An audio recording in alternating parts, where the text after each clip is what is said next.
नमस्कार, हर खबर देख रहे हैं आप। मैं हूं आपके साथ सृष्टि शुक्ला। बुलेटिन की शुरुआत करते हैं बड़ी खबर के साथ और चंडीगढ़ से बड़ी खबर आपको बता देते हैं। प्री बजट पर सीएम की बैठक, हेल्थ विभाग के साथ बजट बनाने पर विचार विमर्श किया जा रहा है। स्वास्थ्य मंत्री अनिल विज भी इस बैठक में मौजूद है। एम्स के डायरेक्टर डॉक्टर रणदीप गुलेरिया भी इस बैठक में मौजूद हैं। तो आपको बताते चले, प्री बजट पर सीएम की बैठक जारी है। चंडीगढ़ से इस वक्त की बड़ी खबर, हेल्थ विभाग के साथ बजट बनाने पर विचार विमर्श किया जा रहा है। स्वास्थ्य मंत्री अनिल विज भी इस बैठक में मौजूद हैं।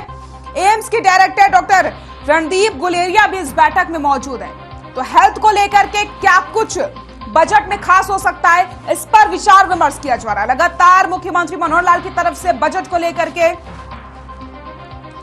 सुझाव मांगे जा रहे हैं और कल ही मुख्यमंत्री ने यह बयान दिया था कि कई सारे सुझाव आए हैं बजट को लेकर के।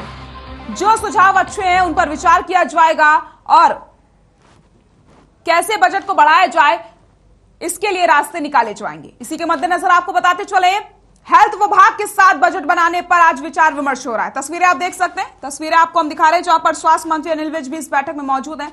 बैठक की ये तस्वीरें हैं। एम्स के डायरेक्टर डॉक्टर रणदीप गुलेरिया भी इस बैठक में शामिल हैं। प्री बजट पर सीएम की बैठक हो रही है। हेल्थ विभाग के साथ बजट बनाने पर विचार विमर्श किया जा रहा है।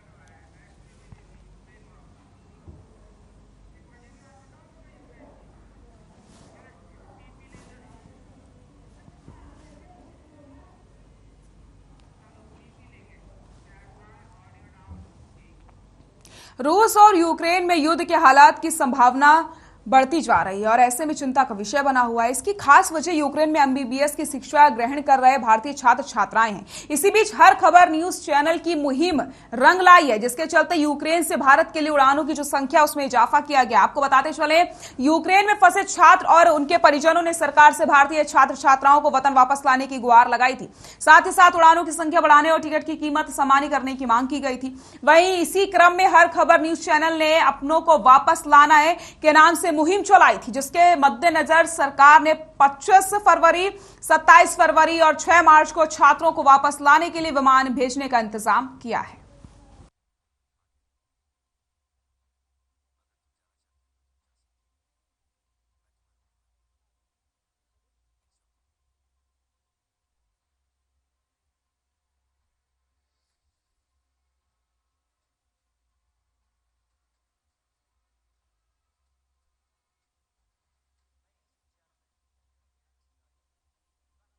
छात्र स्वदेश वापसी।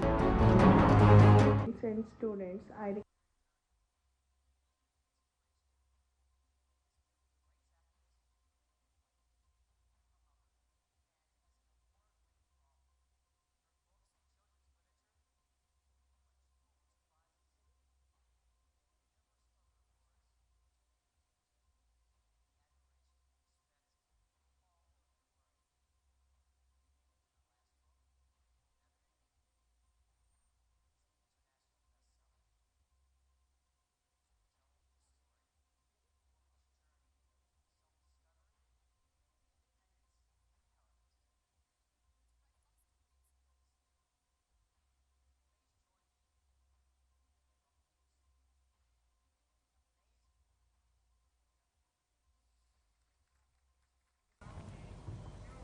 डेरा मुखी गुरमीत राम रहीम 7 फरवरी से फरलो पर हैं और गुरुग्राम में परिवार के साथ रह रहा है। वहीं एडीजी सीआईडी की तरफ से रोहतक रेंज कमिश्नर को पत्र के जरिए सूचित किया गया था कि उनको गृह मंत्रालय से इनपुट मिले हैं कि राम रहीम को खालिस्तान समर्थित आतंकवादियों से खतरा है और सजा से पहले भी उसको धमकियां मिलती आई हैं। इसी खतरे को देखते हुए गुरमीत राम रहीम की सुरक्षा को कड़ा किया जाना जरूरी है, जिसके बाद राम रहीम को जेड प्लस सिक्योरिटी दी गई है। आपको बता दें, गुरमीत को फरलो दिए जाने के विरोध में हाईकोर्ट में 23 फरवरी को सुनवाई होनी है।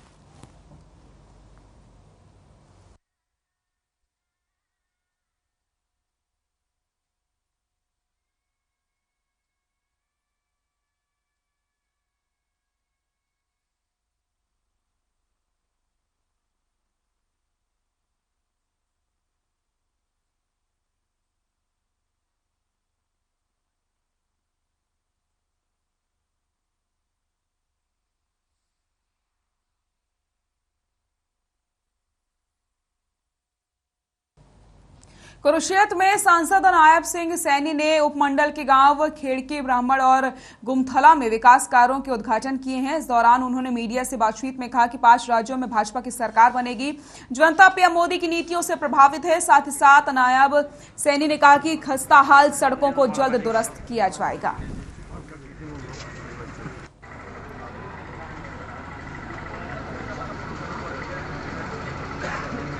स्वागत करता हूं, अभिनंदन करता हूं। बहुत बहुत धन्यवाद। भारत माता की जय। भारत माता की जय। भारतीय जनता पार्टी जिंदाबाद।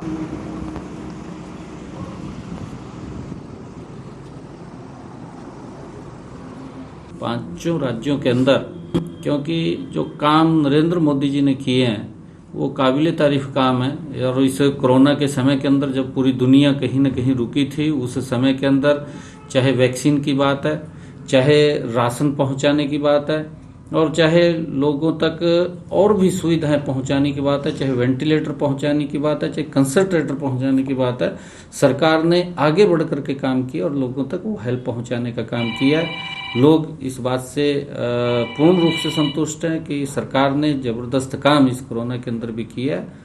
और लोगों का व्यू है कि सरकार ने विकास के कार्य भी किए हैं, उसको भी नहीं रुकने दिया, लगातार विकास की गति को बनाए रखा है।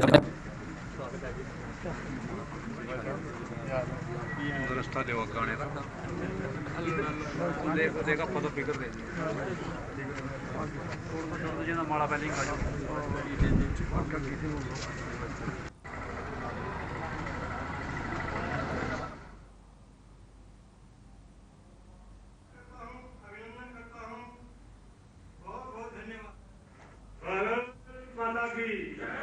भारत माता की जय। भारतीय जनता पार्टी जिंदाबाद।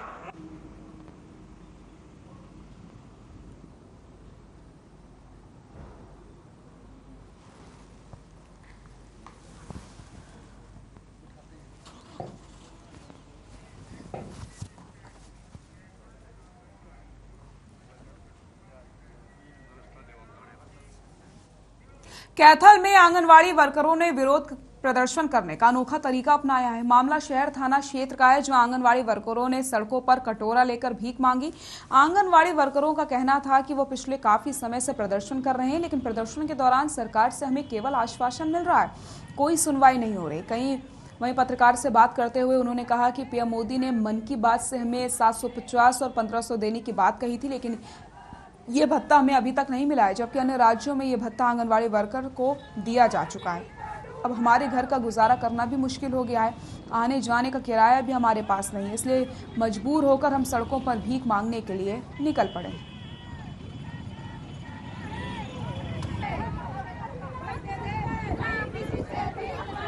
जी हमें मजबूर कर रखे, 2.5 महीने से बैठे हैं जी, हमारे बच्चे भूखे मर रहे हैं, खाने पीने के लिए कुछ है नहीं जी। सरकार हमारी मांगे पूरी कर दे तो हम ये भी क्यों मांगे, अपने सेंटरों में ही जाके काम करें। हमें मजबूर कर रखा है जी सरकार ने। कब तक मांगोगे? जब तक मांग पूरी नहीं होगी। भीख मांग रहे हैं जी। क्यों? क्योंकि हमारे पास किराया नहीं बचे। 8 दिसंबर से हड़ताल पर बैठे, सरकार ने मजबूर कर दिया कटोरे दे के हाथ में। कब तक चलेगा? क्या जी? कब तक मांगोगे? जब तक सरकार के हाथ में है, चाहे आज ठुआ दो, कल ना बातचीत के लिए बुला रखी हो, उसका तो सरकार करना है, उसके सीधे दिन होंगे तो ठुआई देगी कल ना। हाँ, अपनी मर्जी तक जाओगे, सरकार की मर्जी तक, जब जी करेगा मान लेंगे, जब जी करेगा।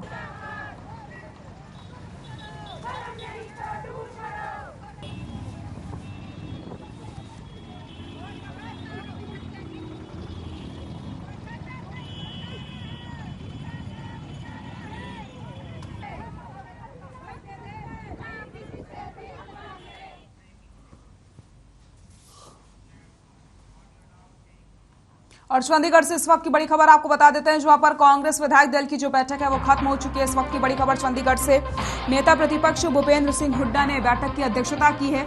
कांग्रेस विधायक दल की बैठक खत्म हो गई है। बैठक के बाद बोले नेता प्रतिपक्ष भूपेंद्र सिंह हुड्डा, कई अहम मुद्दों पर चर्चा की गई है।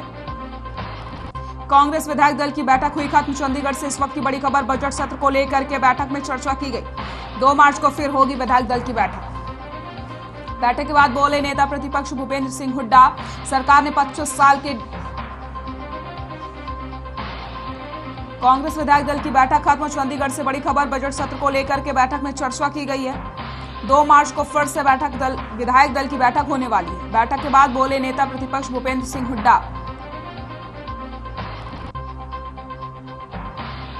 कांग्रेस विधायक दल की बैठक खत्म। चंडीगढ़ से इस वक्त की बड़ी खबर, बजट सत्र को लेकर के बैठक की गई है। 2 मार्च को फिर से विधायक दल की बैठक होगी। बैठक के बाद बोले नेता प्रतिपक्ष भूपेंद्र सिंह हुड्डा, कांग्रेस विधायक दल की बैठक खत्म। चंडीगढ़ से इस वक्त की बड़ी खबर, 2 मार्च को फिर से होगी विधायक दल की बैठक। सरकार ने 25 साल के डोमिसाइल को 5 साल का किया। कांग्रेस विधायक दल की बैठक खत्म हो गई है। बजट सत्र को लेकर के बैठक में चर्चा की गई है।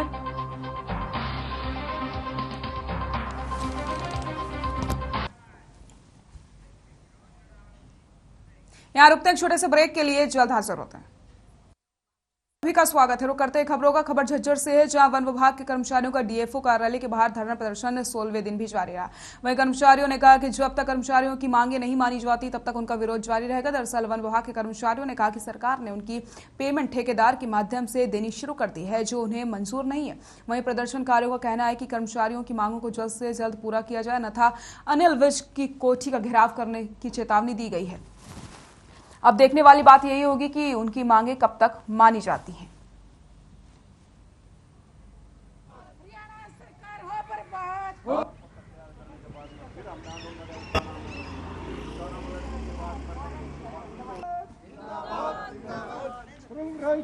जिंदाबाद जिंदाबाद जिंदाबाद।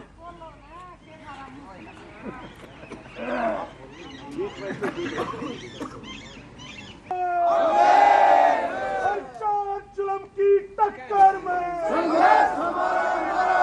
हरियाणा सरकार मुर्दाबाद मुर्दाबाद मुर्दाबाद। हरियाणा सरकार मुर्दाबाद मुर्दाबाद मुर्दाबाद। सर्व संक्रमण जिंदाबाद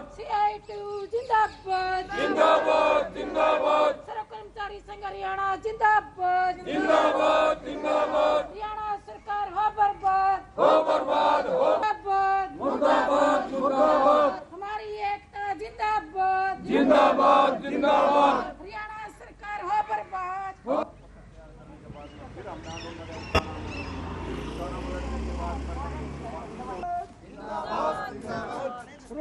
हरियाणा जिंदाबाद जिंदाबाद जिंदाबाद।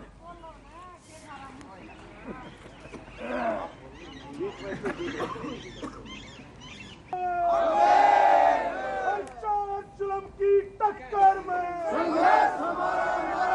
हरियाणा सरकार मुर्दाबाद मुर्दाबाद मुर्दाबाद। हरियाणा सरकार मुर्दाबाद मुर्दाबाद मुर्दाबाद। सर्व संक्रमण जिंदाबाद जिंदाबाद जिंदाबाद। सर्व कर्मचारी संघ हरियाणा जिंदाबाद जिंदाबाद जिंदाबाद। हरियाणा सरकार हो बर्बाद मुर्दाबाद मुर्दाबाद। हमारी एकता जिंदाबाद जिंदाबाद जिंदाबाद। झज्जर में अस्पताल प्रबंधन की लापरवाही सामने आई। मामला शहर के एक निजी अस्पताल का है, जहां फूड पॉइजनिंग में पीड़ित एक बुजुर्ग महिला का इलाज के दौरान मौत हो गई है। जानकारी के अनुसार बुजुर्ग महिला का बीते 3 दिन से इलाज चल रहा था, लेकिन अचानक तबियत ज्यादा बिगड़ने के बाद बुजुर्ग महिला ने दम तोड़ दिया। वहीं मृतका के परिजनों ने अस्पताल प्रबंधन पर इलाज में लापरवाही का आरोप लगाया। परिजनों का कहना है कि अस्पताल प्रबंधक ने तबियत ज्यादा खराब होने के बावजूद उन्हें आगाह नहीं किया और न ही किसी बड़े अस्पताल में रेफर किया, जिसके चलते उसकी मौत हो गई। फिलहाल पुलिस ने मृतका के शव को पोस्टमार्टम के लिए सरकारी अस्पताल भिजवाया है, जहां रिपोर्ट आने के बाद ही आगामी कार्रवाई अमल में लाई जाएगी।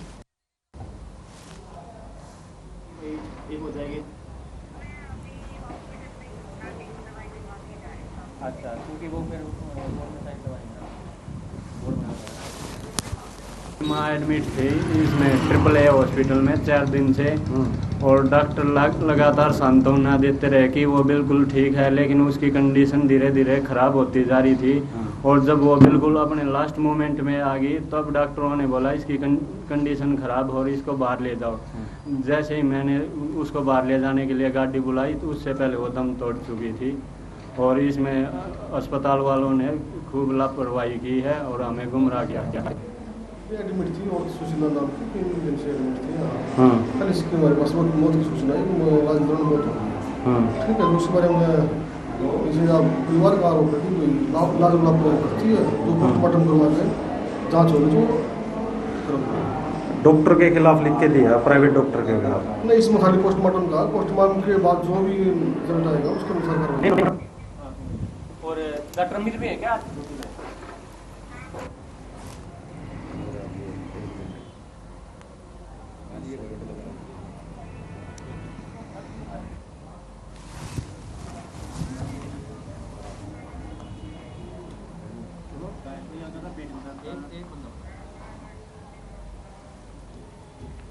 यमुनानगर में भ्रष्टाचार का मामला सामने आया है, जहां बिजली वितरण निगम के कई कर्मचारी विभाग के लाखों रुपए की राशि को फर्जी वाउचर तैयार करके हड़प रहे थे। वहीं एक्सीएन ने इस संबंध में बिलासपुर और यमुनानगर थाना में मामला दर्ज करवाए हैं।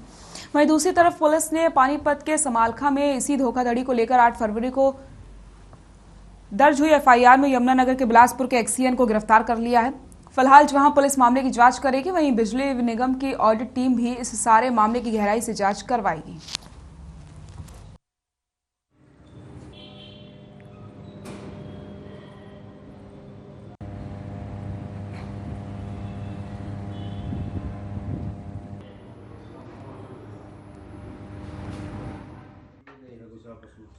इसलिए हम चले गए थे, क्या मगा अगले शो बात होती है।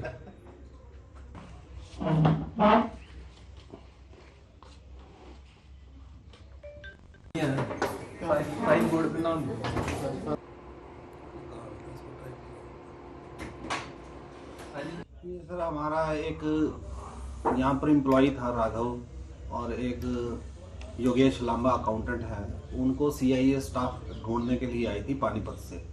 एक्चुअली तो ये संभालका के अंदर से केस दर्ज हुआ था थाने के अंदर, वहाँ किसी एम्प्लॉय के खाते में पैसे चले गए थे और उससे 2 आदमी उससे वो पैसे वापस लेके चले गए। बाद में उसने जब छानबीन की बैंक में जाके तो उसको ये पता चला कि ये तो बिजली महकमे से पैसे आए हुए हैं जगाधरी से ना बिलासपुर से, और तो ये वापस करने पड़ेंगे, जिससे वो घबरा के थाने में चला गया और उसने वहाँ रिपोर्ट की। उसके बारे में जी एक्शन बिजली बोर्ड बिलासपुर की तरफ से हमारे पुलिस अधीक्षक महोदय को कंप्लेंट दी थी। जो वहाँ से डाक में हमारे को शिकायत प्राप्त हुई अफसरान वाले मेरे पुलिस अधीक्षक महोदय के ऑफिस से, उस पर हमने मुताबिक कंप्लेंट एफआईआर दर्ज की है। अभी जैसा भी जांच में सामने आएगा वो तफ्तीश के अनुसार देखते हैं।